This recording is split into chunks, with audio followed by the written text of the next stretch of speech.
It's time to announce my top 10 movies of 2024. My name is Big Screen Barricon. I want to be your movie friend, and this is day 4 of 100 straight days of posting a brand new long form video on YouTube. One of the hardest things I've ever done. What wasn't difficult, though, was watching some fantastic films this year. Now, starting off my list at number 10, we have We Live in Time. It was not as sad as I wanted it to be, which seems kind of strange to say, but I did really like the way they kind of coddled me throughout. They made it very, very known what was going to happen at the end of the film from the very beginning.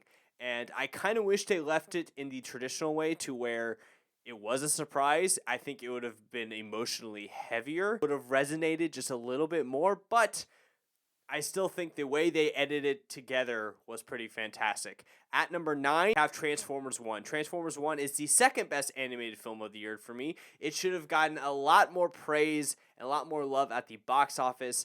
I thought this was a fantastic approach to these iconic characters and a great origin for these characters as well. I think the film's problem was that it was marketed pretty poorly, but once you go and you actually watch it, it is so, so good. And the progression of the characters and how they grow into these iconic characters was really, really spectacular to see. I mean, Optimus Prime and Megatron's relationship is at its best in this film. At number 8, I have Twisters. Twisters was a surprise for me. I thought I would hate this movie, but I really enjoyed it. The cast was phenomenal. The action was great. It was so well put together. It was just a joy to watch in the theater. It's in my top 10 because it was so much fun to watch in the theaters. At number 7, we have A Quiet Place Day 1. Now, talk about falling back in love with a franchise. I really, really enjoyed this film. The performances by every actor in this movie was fantastic. It's just such a good premise. I think the movie pulls off stakes really, really well. At number 6, we have Alien Romulus. Now, this movie had a comeback within the movie because the first 2/3 of the film, I was like, this was okay. This isn't really anything special for me. Like, yes, it's good, but it's not like top 10 material. That third act, though, is one of the craziest, best third acts I have ever seen, just in like shock value alone. I could not believe what I was watching, and I very fondly remember that I was one of the first people ever to see this movie, so I had to kind of keep that third act a secret for a couple weeks and just keep it to myself, and that was incredibly difficult. It is so, so good. Starting our top 5, I have Deadpool and Wolverine. Deadpool and Wolverine was the best Marvel movie I've seen in a long, long time. It's not a perfect film. It does have its flaws, but it is so enjoyable, entertaining. The action's great. It's hilarious. And I mean, Ryan Reynolds and Hugh Jackman are just a perfect dynamic duo in Hollywood.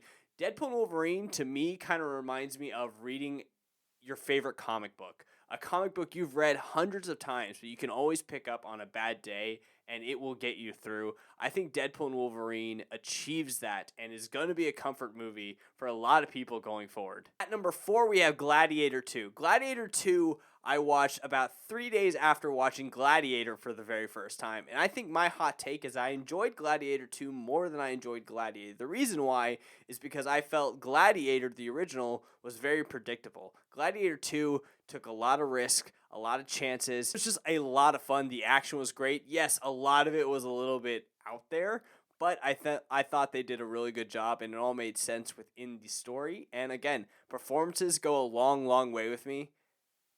I had a great time with Gladiator 2. Maybe it's a little bit recency bias because it's so high, but I think Gladiator 2 really hits home. At number 3, we have Dune Part II. Dune Part 2 was just fantastically filmed. I did not like Dune Part 1.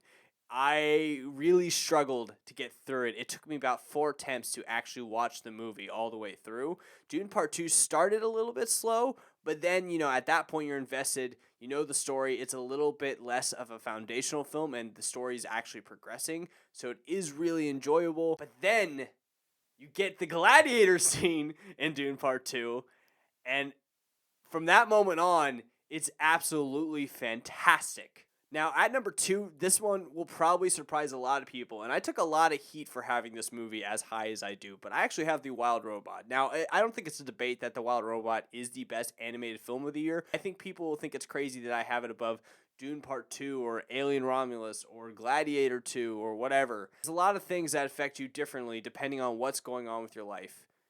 And for me, I mean, this year, for example, my mom moved to Turkey. So the Wild Robot presented me this idea that no matter how far away someone is, their love still is there. And you can say, I love you in so many other ways. And I think the Wild Robot, I saw the movie 3 times this year in theaters, and it every single time, it just stayed with me. I felt everything. I felt every emotional heartbeat in that film. Now, number one, Wicked. Wicked, wicked, wicked, wicked, wicked. It is so fantastically done. Growing up a theater kid, of course, I've always had an appreciation for Wicked. I loved what they did with this movie. I have a rule.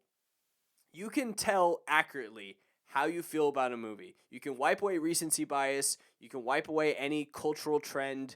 You can wipe away anything that could not be found, that could not be perceived as a legitimate opinion by the time you've seen a movie 3 times. Third time you watch a movie is the exact moment you know how you feel about a movie, and it's probably never going to change.